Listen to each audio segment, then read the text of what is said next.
안녕하세요. 절대값TV의 명품 PD 한PD입니다. 자, 오늘은 몇 가지 기사를 가지고 한번 이야기를 해보겠습니다. 첫 번째 기사가 이게 신상폭로 전문 129만 유튜버 34억짜리 서초 아파트를 매입했다. 100만이 넘는 유튜버죠. 이분이 좀 유명하신 분인 것 같아요. 저도 몇 번 봤는데 이분이 돈을 많이 벌어서 방송 4년 만에 34억짜리 아파트를 샀다. 축하해 줄 일이죠. 그죠? 어쨌든 뭘 해서 자기 능력을 발휘해서 돈을 벌어 산 거잖아요. 자, 제가 이 이야기를 먼저 꺼낸 것은 뭐냐면, 이제, 뭐랄까요. 그 강남에, 특히 강남에 또는 고급지에 이렇게 들어오시는 분들이 이제 옛날에 주식을 잘해서 또는 사업을 잘해서 이렇게 루트가 몇 가지 안 됐는데 요즘은 너무나 다양한 업종들이 많다 보니까 이렇게 새로운 매체를 통해서 새로운 뭐랄까요, 그 다양한 인터넷 매체를 통해서 돈을 벌어가지고 이렇게 집을 사시는 분들이 많더라라는 거예요. 이런 것들이 어떤 강남의 수요가 많아지지 않았나, 그런 생각이 들어서 이 기사를 낸 거예요. 이런 기사가 나오면 너무 이 사람을 뭐라고 할 필요가 없어요. 이 사람이 문제가 있어요. 열심히 일해서 돈을 번 거죠. 그죠? 자, 이 사람이 공동 명의로 샀다고 그래요. 서초동의 A 아파트 52평 34억. 조금 낡은 건가 보죠. 그죠? 그리고 융자는 한 5억 정도 받았다. 그런 내용까지. 근데 참고로 이야기하면 이분이 원래 뭐라고 그러죠? 그 자동차 매매 업체를 운영했다고 그래요. 그래서 예전에도 이제 서초동에 살았고 그걸 팔고 이제 자기 집은 한 17억에 팔고 17년에 8억 8,500에 샀다가 한 10억 정도 수익을 보고 그다음에 이제 이번에 이제 큰 집으로 이사 간 것 같아요. 큰 집으로 이사가 갔어요. 처음에는 자동차 콘텐츠, 그죠? 자동차 업계 횡포를 폭로하는 콘텐츠로 이제 이름을 알렸고, 최근에는 이제 그 범죄자 신상을 공개하는 콘텐츠, 요즘 밀양, 성범죄 사건, 그런 거 있잖아요. 이런 거. 부산 돌려차기 사건, 압구정동 롤스로이스 사건, 이런 사건의 가해자의 신상을 공개했다고 그래요. 자, 사실 이런 유튜브를 한다는 게 어려워요. 그죠? 이거 얼마나 사회적 논쟁거리가 있잖아요. 사회적 논쟁의 중심에 있어야 되기 때문에 아무나 못해요. 이런 거는 정말 대가 세신 분들이 하는 거예요. 그래서 재판도 받고, 그죠? 거기서 싸우고 그렇게 해서 어쨌든 돈을 벌어 강남에 큰 아파트로 이사 갔다. 이렇게 다양한 업종에서 돈을 벌어서 강남으로 진입을 하고 있다. 그러니까 이제 강남의 매수청이 두껍다라는 것을 우리가 이 기사를 통해서 좀 배워야 돼요. 그죠? 자, 두 번째 기사가 3번의 리모델링 단지인데 집값이 4억인데 분담금을 4억 내라는 거야. 그러니까 내가 지금 집을 팔으면 4억이야. 그리고 여기서 아파트 평수를 좀 넓혀서 받으려고 하면 추가로 4억을 내야 돼. 3번에서. 이게 뭘 의미가 있겠어요? 그러니까 그나마 이 3번에서 이게 입지가 좋은 데라고 그래요. 좋은 데라고 그러니까 이제 구축을 리모델링하고 재건축한다는 건 의미가 없어요. 그죠? 추가 부담금이 배꼽이 더 크다고. 그렇기 때문에 거기서 리모델링을 바라고 집을 사거나 그러실 필요 없다라는 거야. 그냥 팔고 분양을 받으시든지, 그죠? 순신입주급으로 이사 가든지 그런 게 낫죠. 이거 어느 세월에 또 이거 리모델링이 또 완수되겠어요. 그죠? 어렵겠죠. 자, 그런 의미의 기사예요. 자, 이게 어디냐면 3번의 윌곡 주공 3단지예요. 최근 급등한 사업비 때문에 최대 4억 7천만 원의 분담금이 추가로 되고 있다.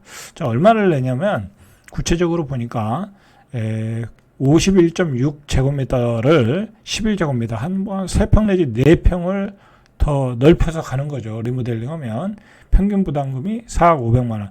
새 아파트도 아니에요. 리모델링이에요. 리모델링은 아무래도 이 헌 거를 새 거로 바꾼 게 아니잖아요. 말 그대로 보수해서 쓰는 거잖아요. 굳이 이 돈을 투자해서 살 필요가 있겠어요? 그죠? 자, 3평을 늘리는데 4억 5백만 원 더 내라. 뭐 이것도 공사다 또 더 올릴 거 아니야. 그죠? 천연 58제곱미터를 70제곱미터로 저기 상향하면 4억 3천만 원. 59제곱미터를 71로 하면 4억 7천만 원. 그렇게 해서 평당 공사비가 750만 원. 자, 이게 일반 분양가를 3.3제곱미터 3천만 원 했을 때 이 금액이야. 근데 이거 3천만 원 하면 여기 또 분양이 되겠냐고. 지금 현재 시점이니까 이게 또 사업이 진행되는 과정에서 더 오르겠죠. 그죠? 그러니까 뭐 리모델링, 재건축 이제 이런 것들은 이제 의미가 없어졌어요. 의미가 없어졌다. 이제 이게 저물가 시대에 인플레가 발생하면서 모든 것이 다 날아갔어요. 여러분들 요즘 이제 분양가가 많이 폭등했잖아요. 결국은 우리가 너무 많은 돈을 풀어서 그래요. 이 저금리 시대에 너무 많은 돈을 풀어서 결국은 그게 이 화근, 결국은 역풍을 맞는 거예요.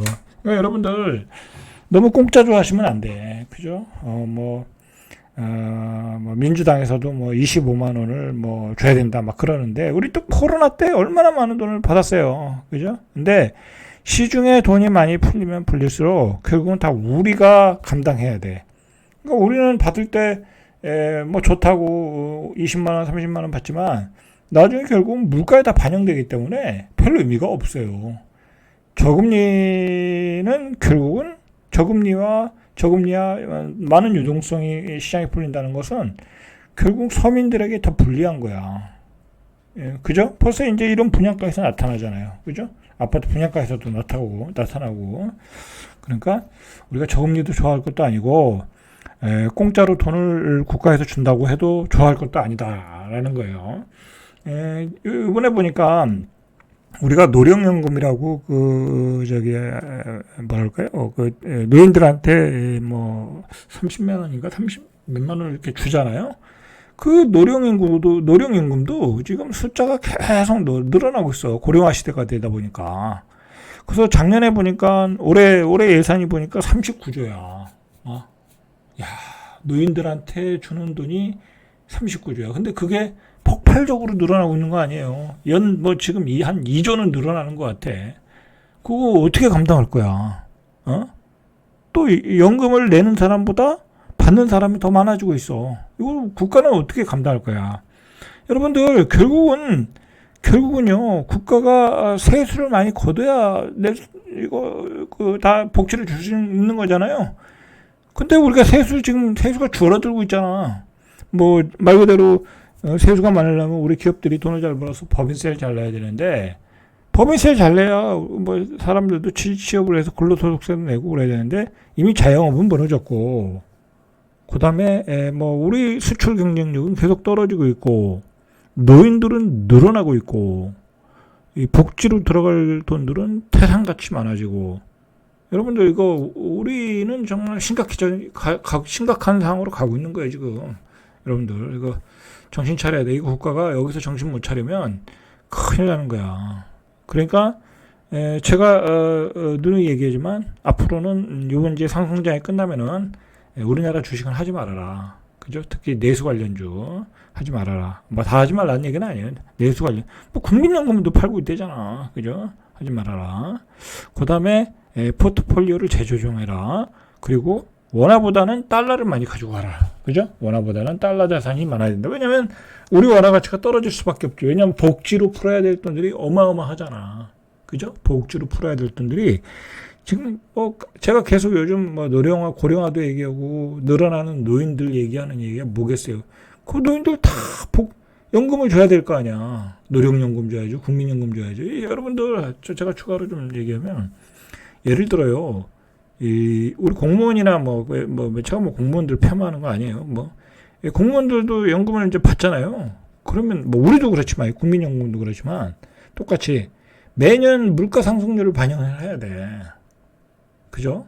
2%면 2%, 3%면 3%. 그러면 예를 들어 한 200만 원 받던 사람들이 계속해서 올해 3% 오르고 내년에 3% 오르고 그 후에 3% 오르고 그러면 나중에는 이게 어마어마하게 받는 거야. 그 맥시멈이 있는지 없는지 내가 모르겠는데 그렇게 해서 그리고 요즘은 또 오래 살잖아요. 그죠? 오래 살다 보니까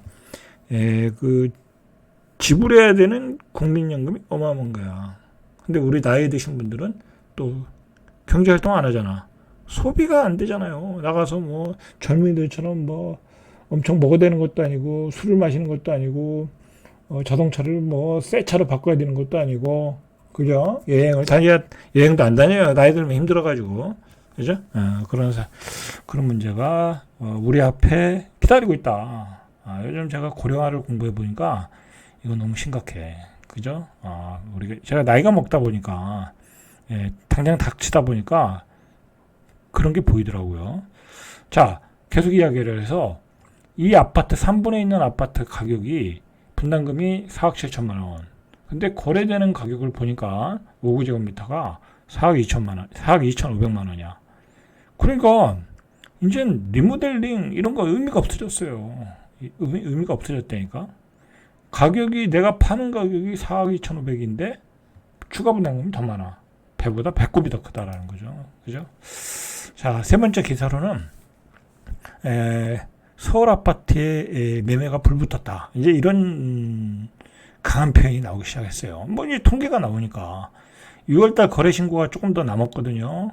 이제 마감 기간이 있어요. 그죠? 예를 들어 이게 20일 안에 신고해야 될 거예요, 아마. 그죠? 그러니까 6월달에 한 거는 뭐 예를 들어 뭐 아직 한 2주 정도 남았나요? 이제 그런데 6월 거래 신고한 게 벌써 5천 건이래. 이게 자꾸 신고를 늦추는 경향이 있어요. 자꾸 거래가 많이 되다 보면 일부러 거래 신고를 늦춘다고. 근데 벌써 5천 건이니까 6월 달에는 6천 건이 넘을 거로 예상을 해야 되겠죠. 자, 이달 현재 서울의 총 거래가 5,188건, 5천 건 넘었어요. 그래서 6월 계약분은 신고 기한이 이달 말까지니까 아직도 한 20일 남았네요. 그죠? 지난달 4월에 4,990건을 넘었다라는 거죠. 자, 이제 신문에서도 시장에 불이 붙었다. 불기둥이다. 그리고 조금 부동산을 아는 투자자들도 야, 이렇게 되면은 곧 정부의 규제가 나올 수 있다라는 얘기까지 나오고 있어요. 그죠? 사실 또 규제에 관한 얘기가 조금씩 나오고 있어요. 규제에 관한 얘기가. 이미 발빠른 경기도지사는 1기 신도시 선도지구에 대해서 토지거래 허가지역으로 묶어버렸고, 그죠? 묶어버려서 거래를 좀 제한하고 있고 그래요. 근데 정부는 아직 그 큰 액션은 안 나오고 있어요. 이제 관망을 하겠죠. 관망을 하는데 제가 이야기하지만 정부도 여기서 집값이 더 오르면 완전히 민심을 잃는다는 것을 알고 있어. 윤석열 정부도. 그리고 어쨌든 지금 윤석열 정부가 여러 가지 그 사건 때문에 궁지에 몰리고 있잖아요. 그죠? 궁지에 몰리고 있는 건 사실이잖아. 그런데다가 여기서 집값마저 급등을 하면 완전히 뭐랄까요? 인기를 잃을 수 있다라는 위기감을 가질 수 있죠, 충분히. 그죠? 왜냐면 좌파 정부가 집값의 급등 때문에 물러났기 때문에 새롭게 정권을 잡은 사람들도 그거에 대한 위기감이 있겠죠. 없으면 바보죠. 그건 바보. 그죠? 있겠죠. 그러니까 국토부 장관 입장 아니면 여기 이제 관련되는 기관에서 조금씩 건의를 하겠죠. 그죠? 근데 지금 지나치게 건설 경기가 안 좋다 보니까 야, 어느 정도 집값은 좀 거래가 되게 만들어라 라고 해서 좀 약간 관망을 하는 것 같아요. 그죠? 그리고 실제로 거래가 좀 돼야 세수가 들어오잖아. 정부 입장에서는. 그러니까 당분간은 좀 놔두겠죠. 그죠? 근데 너무 과열됐다 라고 하면 그때는 규제가 들어오겠죠. 근데 제가 보기에는 한 9월까지는 관망을 할 것 같아요. 개인적으로 볼 때. 자, 이렇게 거래량이 늘어난 지역을 보니까 강남권보다는 준상급직 마용성이죠. 그죠? 마용성에서 거래가 늘었다라는 거예요. 강동구에서 5월에 308건인데 6월에 438건 엄청 늘었죠. 성동구에서 291건이 376건 중강남이죠. 이런 데가. 마포구는 뭐 비슷하네요. 10건 정도 늘었고 동작구도 좀 늘었어요. 많이 늘었어요. 198건에서 248건. 목동에 있는 양천구도 215건 한 건 정도 늘었고 여기는 이제 재건축 지역이니까 그렇게 많이 안 늘었네요. 영등포도 조금 늘었고 그죠? 관악구, 도봉구, 성북구 다 늘었는데 역시 마용성에서 거래가 많이 늘었다 라는 거죠. 그래서 6월 거래량은 한 6천 건을 넘을 수 있다. 자, 이렇게 되니까 정부가 규제로서 뭘 서서히 얘기하냐면 이 DSR 규제를 얘기하는 거예요. 사실 이 DSR 규제를 제대로만 적용하면 집값 상승을 멈출 수 있어요. 말 그대로 전세 대출하는데 DSR 규제가 있다. 그러면 전세값이 안 올라가죠. 그죠? 전세값이 안 올라가는 거야. 그러면 사람들이 월세 살 거 아니에요. 그리고 전세 갭 투자를 못 하잖아. 근데 일반 무주택자에게 전세 대출을 DSR 규제를 못 해요. 그죠? 이거 했다가는 요거도 먹으니까 표가 떨어지니까. 그러니까 유주택자에게만 DSR 규제를 하겠다, 할 것이다 라는 얘기만 했어요. 그죠? 근데 유주택자들에게는 DSR 규제가 어느 시기는 들어가겠죠. 그런데 이 DSR 규제를 가지고 예를 들어 중도금 대출에 들어가잖아요. 그러면 주택시장, 그 청약시장도 죽는 거예요. 왜냐하면 그 청약시장에 대부분이라고 좀 하면 그렇지만 솔직히 많은 사람이 그래요. 그 프리미엄을 보고 들어가는 건데 그러다 보니까 그러면 DSR 규제를 해버리면 당연히 뭐 그 전에 그 사람들도 신용융자 받은 것들이 있을 거 아니에요. 그러다 보면 무리하게 집을 살 수가 없어. 특히 강남의 고가주택은 돈이 없는 사람은 청약도 못 하는 거야. 그런 문제가 있겠죠. 그러니까 제가 보기에는 중도금의 DSR 규제는 최후의 선택인 것 같아. 그거는 쉽게 들어가지 못할 것 같아요. 제 개인적으로 볼 때는. 또 그것도 하면 얼마나 또 요구를 하겠어요. 그러니까 어떻게 보면 잘해야 DSR 규제는 유주택자 전세 대출에 들어간다. 근데 그 정도의 규제 가지고는 집값을 못 잡아요. 제 개인적인 생각으로는 그 정도의 규제 가지고는 못 잡는다. 그러면 이제 또 집값이 또 급등하겠죠? 그러면 그때서야 어떤 대책이 나오겠죠. 그러면 다 집값이 오르는데죠. 그러니까 정부의 대책이라는 게 별 의미가 없어요. 그죠? 지금 급등하기 전에 대책을 내놔야 되는데 급등한 후에 내놓으면 뭐냐고. 그러면 급등 가격에 집값을 잡은 사람은 꼭지를 잡겠죠. 그러니까 이게 어느 시점에서 어느 가격대에서 이게 규제가 들어오냐라는 문제죠. 그죠? 그러니까 너무 과열될 때 더 과열될 때 어떤 그 타임이 오거든요. 뭐 예를 들어 뭐 막 계좌가 취소된다. 계좌가 안 나온다. 계약이 취소된다. 막 신고가 돌파한다. 막 사회적 문제가 될 때가 있거든요. 자, 그때 잡은 사람들은 꼭지 잡을 수 있어. 그죠? 규제가 들어가면 시장은 멈추니까. 그죠? 조심하셔야 되겠죠. 너무 고점에 잡는 거는 그것도 무리해서 고점에 잡는 거는 굉장히 위험할 수 있어요. 그죠? 투자는 말할 것도 없고. 자, 그래서 이 서울에 집을 사는 것은 조금 너무 높은 가격에 잡으면 힘들어질 수도 있겠다라는 생각이 들어요. 자, 그러면 어떻게 되겠어요? 수도권으로 가겠죠, 그죠? 돈들이. 자, 그때 좀 수도권은 괜찮거든요, 가격이. 아직은 매물도 있고. 그렇게 또 서울에 규제가 들어가고, 그 운기가 또 수도권으로 가고, 또 수도권에 규제가 들어가면 또 지방에 갈 수도 있고, 뭐 그런 패턴 아니겠습니까? 자, 오늘은 여기까지. 이상 절대값TV의 명품 PD 한 PD였습니다.